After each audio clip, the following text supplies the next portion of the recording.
ایک تو ویسے ہی آپ کا مینڈیٹ جعلی ہے, آپ کو تو صدر ہونا ہی نہیں چاہیے, بلکہ آپ کی پارٹی سے بھی کسی کو نہیں ہونا چاہیے, کیونکہ آپ کا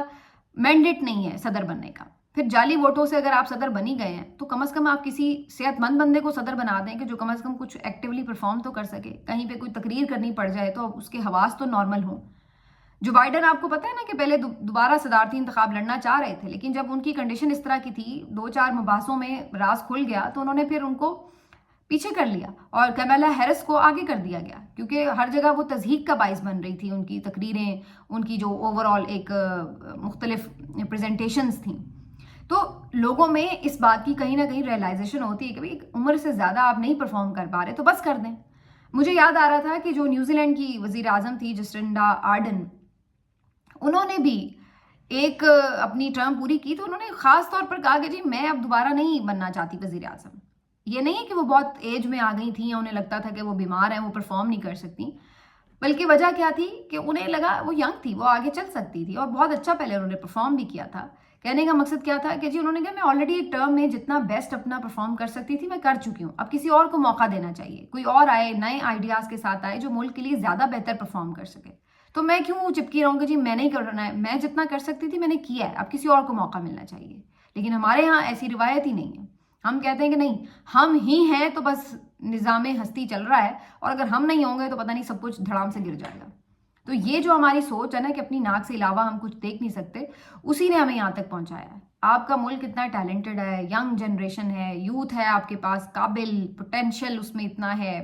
انرجیٹک ہے, آپ ان کے اوپر ٹرسٹ کریں, اپنے نئے لوگوں کو, نوجوان لوگوں کو آگے لے کر آئیں. لیکن یہاں ہمارے جو یہ بڈھے ہیں یہ جان ہی نہیں چھوڑتے ہیں کہ ہم نے عہدوں سے چپکے ہی رہنا ہے. بھائی آپ کا جو بھی کوئی ایکسپیرینس ہے اگر, تو آپ آگے لوگوں کو گائیڈ کریں, لیکن پرفارم کرنے کے لیے تو آپ کو باصلاحیت اور قابل صحت مند لوگوں کو آگے لانا چاہیے. ہاں اگر آپ فزیکلی بڑے فٹ ہوں تو وہ ایک الگ بات ہے کہ چلے جی آپ چونکہ بالکل حشاش بشاش ہیں تو آپ پرفارم کر سکتے ہیں اور آپ کو عوامی حمایت حاصل ہے تو آپ ضرور کریں. لیکن اگر آپ اس طرح کی آپ کی حالت ہے کہ آپ سے 4 جملے نہیں ادا ہو رہے لیکن جان نہیں میں نے چھوڑنی, تو یہ والی جو اس وقت صورتحال ہے یہ افسوسناک ہے. اور اسی وجہ سے آج تو خود بہت سارے جو حمایتی بھی ہیں اس رجیم کے, وہ بھی یہ کہنے پہ مجبور تھے کہ پلیز زرداری صاحب ریسٹ کر لیں, پلیز چھٹی پہ چلے جائیں, پلیز معافی دے دیں, کچھ اور کر لیں, نہیں آپ کے پاس کی بات ہے. تو یہ صورتحال ہے. بہرحال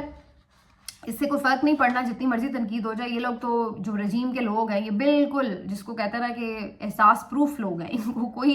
چھو بھی نہیں سکتا ذرا سا احساس یا ریئلائزیشن یا کوئی آپ کہہ لیں کہ اس طرح کی چیز, وہ ماشاءاللہ ان کے پاس ہے ہی نہیں سرے سے. بہرحال حامد میر صاحب بھی آج تنقید کی زد میں, ایک ویڈیو کافی وائرل ہوئی ہے. حامد میر صاحب غالباً ایسا لگ رہا ہے کہ کہیں اپنے آفس سے شاید نکل رہے ہیں یا میں بھی اسی طرح کسی اسلام آباد کی روڈ سے اپنی گاڑی میں تشریف رکھنا چاہ رہے ہیں, لیکن اس دوران اچانک سے کچھ لوگ ان کے پاس آتے ہیں اور انہیں آ کے کہتے ہیں کہ ہم پروٹیسٹ کر رہے ہیں, آپ ہمارا ساتھ دیں.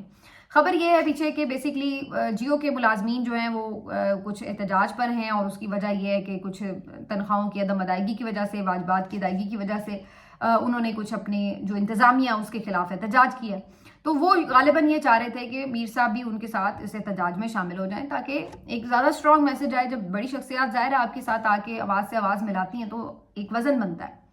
لیکن یہاں پر کیا ہوا ہے کہ اس ویڈیو میں دیکھا جا سکتا ہے کہ حامد میر صاحب جو ہیں وہ اس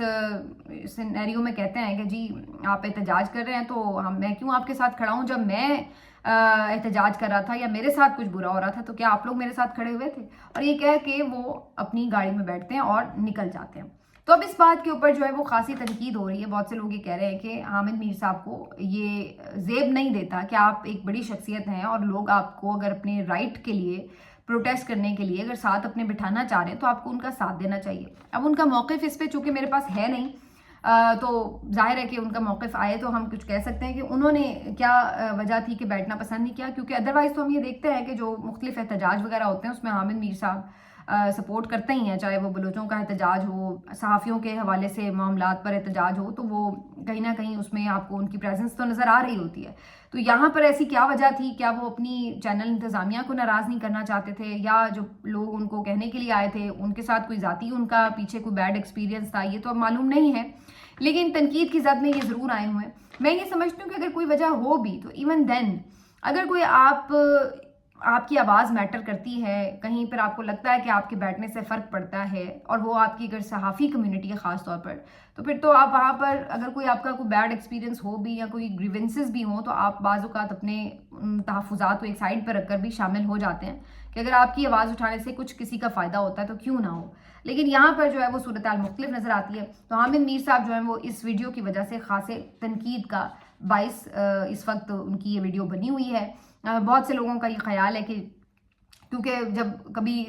چینلز کے اوپر معاشی مشکلات آتی بھی ہیں تو بڑے بڑے جو اینکرز ہیں نامور، ان کو عام طور پر جو چینل مالکان ہیں وہ پریشان نہیں کرتے، اور جو آپ کے نیچے لوئر سٹاف ہے جن کی ویسے ہی بیچاروں کی اتنی تنخواہیں نہیں ہوتی، وہ زیادہ سفر کر رہے ہوتے ہیں. تو یہ بڑا انفارچونیٹ ہے. یہ تو میں کہوں گی کہ میں نے خود اتنے چینلز میں کام کیا تو یہ میں نے خود دیکھا ہے کہ جو آپ کی پریویلیجڈ اینکر کلاس ہوتی ہے وہ پھر بھی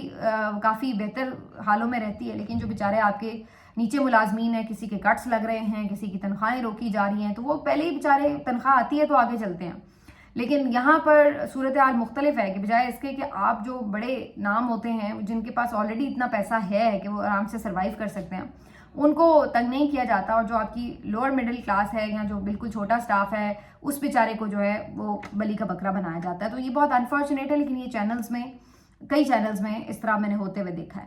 خبر آپ کو دے دیتے ہیں جی مارنگ بلوچ صاحبہ سے متعلق. پہلے تو ان کا کچھ پتہ نہیں چل رہا تھا، فائنلی ان کے بارے میں یہ خبر آئی ہے کہ ان کو ہاؤس اریسٹ کر لیا گیا، نہیں بلکہ ان کو نظر بند کر دیا گیا، اور تھانے میں ہی کیا گیا، ہاؤس اریسٹ نہیں ہے، تھانے میں نظر بند کیا گیا ہے 3 MPO کے تحت. یہ وہی قانون ہے کہ جی امن عامہ میں جو ہے وہ نقص ڈالنے کی کوشش کا خدشہ ہے، اس وجہ سے جی خاتون کو بند کر دیا گیا ہے. تو ان کو اب گرفتاری آپ کہہ لیں یا اس کی اریسٹ کہہ لیں، جو بھی کہہ لیں، نظر بندی کہہ لیں، لیکن ان کو تحویل میں لے لیا ہے اور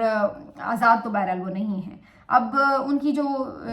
شاید بہن ہیں یا مجھے نہیں پتا کہ ان کا اکاؤنٹ کون چلا رہا ہے، لیکن ان کی طرف سے یہ بتایا گیا ان کے اکاؤنٹ کے اوپر کہ ابھی فی الحال وہ آزاد چونکہ نہیں ہے تو ان کا اکاؤنٹ ایڈمن چلا رہا ہے، لیکن یہ ہے کہ ان کے بارے میں کم از کم خبر آ گئی ہے کہ وہ نظر بند کر دی گئی ہیں. تو وہی اگین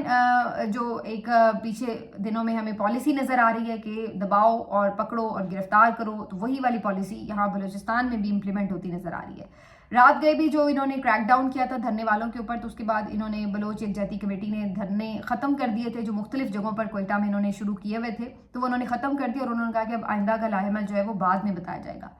تو فی الحال تو وہ دھرنے ختم ہو گئے ہیں، لیکن اگر آپ یہ کہیں کہ جی اس سے سب کچھ نارملائز ہو گیا ہے یا چیزیں جو ہیں وہ بالکل ٹھیک ہو گئی ہیں، تو ایسا نہیں ہے. ظاہر ہے کہ یہ اب ایک سچویشن ہے، اس کے مطابق بار بار آپ کو یہ چیزیں فیس کرنی پڑیں گی، لیکن وہاں پر جو صورتحال ہے وہ کوئی آپ یہ نہیں کہہ سکتے کہ نارمل ہے یا کنٹرول میں ہے. یہ لاوا جو ہے وہاں پہ پک رہا ہے، اور اللہ نہ کرے کہ یہ کسی بھی ٹائم پھٹے گا یا کیا اس کا نقصان ہوگا، یہ کہنا تو قبل از وقت ہے. لیکن سچویشن وہاں پہ بہرحال اچھی نہیں ہے. آپ کی جو موبائل فون سروس ہے وہ بھی تقریباً 1 دن بند رہنے کے بعد جزوی بحال ہوئی ہے، انٹرنیٹ بھی کبھی آ رہا ہے کبھی جا رہا ہے، تو اسی طرح کی سچویشن وہاں پر ہے. تو یہ جی ہے آپ کے بلوچستان اور کوئٹہ کی صورتحال. اب آپ کو بتا دیتے ہیں کہ جی 26 نومبر سے جو آپ نے معاملات دیکھے تھے جس انداز سے آگے عدالتوں میں بڑھنے چاہیے تھے وہ نہیں بڑھ سکے. اس سلسلے میں 2 چیزیں ہیں جو میں آپ کے ساتھ شیئر کرنا چاہتی ہوں. ایک تو وہ آپ کو پٹیشن یاد ہوگی جو بیرسٹر گوہر صاحب نے ڈالی تھی، اور اس میں پارٹی کی طرف سے کافی پریشر جب آیا کہ جناب، بلکہ کارکنوں کی طرف سے پریشر آیا کہ کیوں نہیں آپ لوگ اس کے اوپر کوئی کارروائی کر رہے ہیں موجودہ حکومت کے خلاف، تو تب جا کے بیرسٹر گوہر نے یہ اپلیکیشن دی. لیکن یہ صرف انہوں نے خانہ پوری ہی کی ایسے لگتا ہے، کیونکہ اس کے بعد سے انہوں نے اس کو کوئی فالو نہیں کیا اس طریقے سے، کوئی اس کے اوپر پیش رفت نہیں ہوئی. 3 مرتبہ یہ پٹیشن جو ہے وہ سماعت کے لیے فکس ہوئی، اور تینوں مرتبہ بیرسٹر گوہر نے جا کے ابتدائی بیان ریکارڈ کرانا تھا، جس کے بعد آگے اس کے اوپر کارروائی بڑھنی تھی. لیکن تینوں مرتبہ ہی بیرسٹر گوہر نے بیان ریکارڈ نہیں کرایا، اور ہر دفعہ انہوں نے یہی کہہ دیا کہ جی ابھی وہ تیار نہیں ہیں، ابھی کچھ مزید انہیں اضافی ڈاکیومنٹس چاہیے، ابھی وہ سمجھتے ہیں کہ اگلے کوئی اور پیشی دے دیں، تاریخ دے دیں، اور اس طرح. تو تقریباً 26 نومبر کو جو واقعہ پیش آیا تھا، کہیں دسمبر کے اینڈ میں جا کے اس کے اوپر پٹیشن لگی، اور اس کے بعد اب مارچ بھی تقریباً اینڈ ہو رہا ہے، لیکن اس کے اوپر ایک بھی جو سٹیپ آپ کہہ لیں کہ آگے نہیں بڑھ سکی درخواست، اور مقدمہ کا اندراج تو پھر بڑی آگے کی بات ہے. دوسری طرف ایک پرائیویٹلی والد صاحب ہیں ایک شہید کے، گل خان کے بیٹے جن کی شہادت ہوئی تھی. گل خان جو ہیں یہ خیبر پختونخوا سے ان کا تعلق ہے، تو انہوں نے پرائیویٹلی اپنے طور پر محسن نقوی صاحب اور شہباز شریف صاحب پر مقدمہ درج کرنے کی استدعا کی تھی عدالت سے. جب انہوں نے کوشش کی اپنے طور پر، تھانے میں نہیں ہوا، تو انہوں نے پھر عدالت سے جا کے ریکویسٹ کی، جس کے بعد اس کے اوپر جو تھا وہ کچھ سماعت وغیرہ بھی ہوئی ہے. اب فائنلی اس کے اوپر جج صاحب نے ایک فیصلہ جاری کیا ہے اور ان کی جو درخواست ہے مقدمے کے اندراج کی اس کو ڈسمس کر دیا. وجہ انہوں نے یہ بتائی ہے کہ جو گل صاحب ہیں یہ اپنے بیٹے کی ہلاکت کو طبعی موت کے علاوہ کوئی اور اگر کسی نے قتل کیا ہے تو وہ ثابت نہیں کر سکے. یعنی اگر آپ یہ ثابت کریں پہلے کہ آپ کا بیٹا قتل ہوا ہے یا کوئی طبعی موت مرا ہے یا کوئی حادثاتی موت مرا ہے تو پہلے تو اس کی کاز آف ڈیتھ جو ہے وہ آپ کو پروف کرنی ہے. اس کے بعد آپ کو یہ بتانا ہے کہ کس طرح اور کیوں آپ کسی کو نامزد کر رہے ہیں اور اس کے اگر کوئی تھوڑے بہت ابتدائی شواہد ملتے ہیں تو پھر ان کے خلاف مقدمہ درج ہو سکتا ہے. تو عدالت نے اپنے فیصلے میں یہ لکھا ہے کہ جی ان کا جو بیٹا ہے اس کا نہ تو کوئی پوسٹ مارٹم رپورٹ انہوں نے ساتھ لفٹ کی ہے, نہ ان کی ہلاکت سے متعلق کوئی اور میڈیکل رپورٹ جو ہے وہ ساتھ لگی ہے, نہ ان کی جو ہاسپٹل ہے ان کی طرف سے اور نہ ان کے علاوہ کسی اور میڈیکل سینٹر کی طرف سے کسی قسم کی ان کی ڈیتھ کی جو کاز ہے وہ سامنے آئی ہے. تو اس طرح سے یہ ثابت کرنے میں ناکام ہوئے ہیں کہ ان کے بیٹے کو قتل کیا گیا. اور وہ ساتھ میں یہ لکھتے ہیں کہ جی انہوں نے وجہ اس کی یہ بتائی ہے کہ بیٹے کی جو شہادت ہوئی تو باڈی واپس نہیں کی جا رہی تھی اور منع کیا جا رہا تھا کہ آپ نے کسی قسم کی کوئی کارروائی نہیں کرنی. تو اس وجہ سے باڈی لینے کے لیے انہوں نے کہا کہ جی ہم نے ان سے ریکویسٹ کی کہ آپ ہمیں باڈی دے دیں. تو انہوں نے سادہ خالی کاغذ پر سائن کروا لیے اور اس پہ یہ طے کروا لیا کہ جی آپ اپنی مرضی سے باڈی لے کے جا رہے ہیں اور ان کی حادثاتی موت ہوئی ہے. اب گل خان صاحب جو ہیں اس کے بعد ان کی تدفین ہو جاتی ہے. انہوں نے جا کے رپورٹ لکھوانے کی کوشش کی تو ان سے اب یہ سوال کیا گیا کہ بھائی آپ نے اگر لاش ریسیو کر لی تھی اور اس وقت وہاں پر جو انتظامیہ تھی اسپتال کی انہوں نے پوسٹ مارٹم نہیں کیا, وہ کسی دباؤ کے تحت تھی اور آپ کو بھی دباؤ میں لا رہی تھی, تو آپ بعد میں لاش لینے کے بعد کسی جگہ پوسٹ مارٹم کرا لیتے. اور اگر آپ تب بھی ایسا نہیں کرا سکے تو بعد میں آپ قبر کشائی کروا لیتے. اس کے لیے بھی ایک پروسیجر ہے میرا خیال ہے کمشنر صاحب کی یا کچھ وہاں پہ جو سیشن مجسٹریٹ وغیرہ شاید ان کی کوئی اجازت لینی پڑتی ہے, اس کے بعد قبر کشائی ہو سکتی ہے. تو جج صاحب یہ لکھتے ہیں کہ جی آپ نے قبر کشائی بھی نہیں کروائی, پوسٹ مارٹم بھی نہیں کروایا, آپ کے پاس تو کوئی پروف ہی نہیں ہے کہ آپ کے بیٹے کو قتل کیا گیا ہے, لہٰذا آپ کی یہ جو درخواست ہے یہ خارج کی جاتی ہے اور شہباز شریف صاحب اور محسن نقوی صاحب کے اوپر کوئی مقدمہ بھی ایون درج نہیں ہو سکا. تو یہ ہیں جی آپ کے علمیے کہ جہاں پر 26 نومبر کا واقعہ پوری دنیا نے دیکھا ہے, بہت سے ویڈیو ثبوت ہیں, شہادتیں بھی ہیں, لیکن کوئی فورم ایسا نہیں ہے کہ جہاں پر آپ اپنی فریاد لے کر جا سکیں, جہاں آپ جا کر وہ شواہد رکھ سکیں. سوشل میڈیا پر ضرور پی ٹی آئی نے اس پورے معاملے کو بہت اٹھایا, بھرپور اٹھایا, لیکن اگر آپ لیگلی بات کریں تو کوئی ایسا پلیٹ فارم, کوئی آپ جوڈیشل کمیشن نہیں بنوا سکے, کیونکہ آپ جب حکومت سے مذاکرات کر رہے تھے تو اس میں بھی ان کے پاس انہوں نے یہ ایک آپشن رکھا تھا کہ جو 26 نومبر کے واقعات ہیں اس کے اوپر ایک جوڈیشل کمیشن بنا دیں, کیونکہ یہ بیسیکلی یہی چاہتے ہیں کہ کوئی فورم تو بنے جس کے اوپر ہم جا کے اپنے شواہد رکھیں. باقی جو عدالتوں کی صورتحال ہے وہ تو جب آپ کو ایک مقدمہ نہیں درج کرنے دے رہی تو وہ کیسے پروف کریں کہ جی آپ کے پاس کیا شواہد ہیں یا نہیں ہیں. یہ جو ہے وہ اس وقت ساری سچویشن ہے. حالانکہ عام طور پر ایسے مقدمات میں جج صاحب بھی آرڈر کر سکتے ہیں کہ جی آپ قبر کشائی کروائیں اور اس کو انتظامیہ کو کہہ سکتے ہیں کہ آپ پوسٹ مارٹم کروا کے چیزیں لے کے آئیں, لیکن یہاں پر انہوں نے ان کو آگے نہیں کرنے کے لیے کوئی کارروائی کہا اور درخواست جو ہے وہ خارج کر دی ہے. تو اب پھر وہی بات آتی ہے کہ جہاں پر اس طرح کی نظام انصاف ہو کہ آپ کے جوان بیٹے شہید کر دیے جائیں لیکن ان کا کوئی آپ انصاف نہیں لے سکتے جا کے, تو پھر وہاں پر آپ کی کیا ریاست ہے, کیا نظام انصاف ہے, اور ان بزرگ والدین یا ان کے جو گھر والے ہیں ان کے کیا جذبات ہوں گے. ملتے ہیں آپ سے اگلے ویلاگ میں, اپنا خیال رکھیے, اللہ حافظ.